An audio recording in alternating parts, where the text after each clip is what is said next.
What's inside of ignition coil? This is what makes your spark in your engine. This little funky thing. That thing connects to the spark plug. You have two connections here. That's your input. So every time you look at a graphic on the internet, all you see is two coils of wire inside, right? Small coil and a large coil. And so now I wanted to see what it really looks like in real life. So I cut this open. This is the old one off my truck. So really, really cool. Now you get to really see what's inside of here. You can see the inner coil and the outer coil.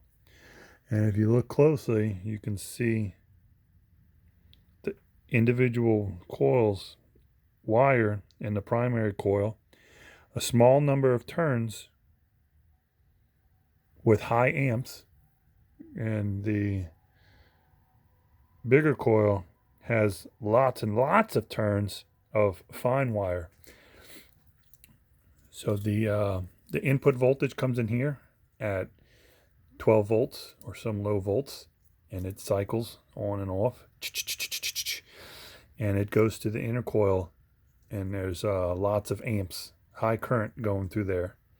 And every time it goes up and down, it's building a magnetic field in the core here. This inside part is called the core, and it's made up of lots of sheets of iron, or as you can see some of the sheets there.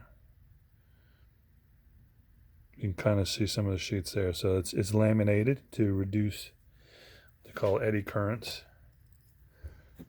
So every time the magnetic field grows and collapses, it affects the outer coil too. So it produces an equivalent power in the outer coil, but at a proportionally higher voltage than the inner coil. And the voltage is whatever the current is, due to the simple math problem P equals VI. So the inner coil is going up and down, and the outer coil is going.